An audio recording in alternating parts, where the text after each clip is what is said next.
All right, what's up, guys? Jackson Abe here today, and today we're going to talk about 5 things that are not in your program that should be. The first is active and or loaded mobility.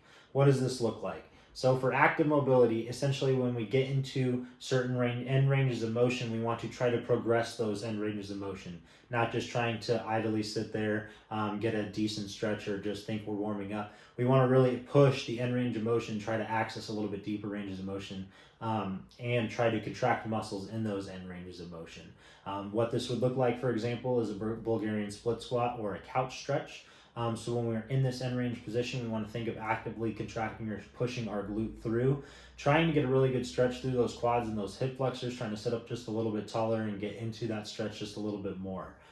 This could also be, you could also use weights for things like squats, hinges, shoulder and or hip stuff to just help push us into a deeper end range of motion, to help build awareness, control in that end range of motion, and build some strength over time as well. Secondly would be isometrics. Isometrics are great because they not only teach us how to contract certain muscles, but continue to keep those muscles firing for longer durations of time. It helps prepare our tissues and our tendons for work, essentially. So it just prepares them in a way that taking them through a full range of motion using eccentrics and concentrics doesn't quite do. Holding those positions and not moving throughout those positions where the muscle isn't lengthening or shortening hits the muscle in such a different way and prepares it in such a different way that a lot of these, they are really hard, but a lot of people don't know how to implement them properly, why they're implementing them, and therefore a lot of people don't get to receive the benefits of them.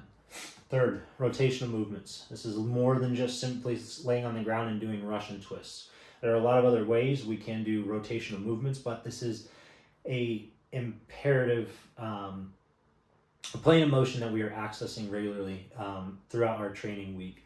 Whatever this may look like for you, it definitely needs to be incorporated in some fashion because we need to be moving our bodies not just in one plane of motion.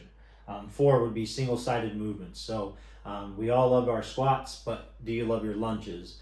We all like our RDLs or hamstring curls, but can you do single leg RDLs or can you do glute bridge isometrics, which also bring in isometrics as well.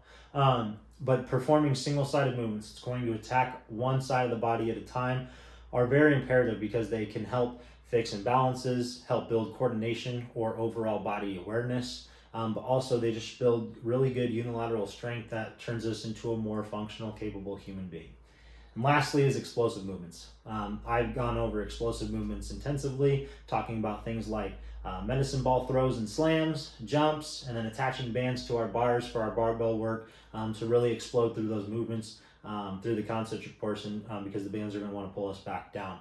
And incorporating explosive movements is going to ensure that we maintain some level of explosive abilities and explosive strength because if we aren't using it, we're going to lose it.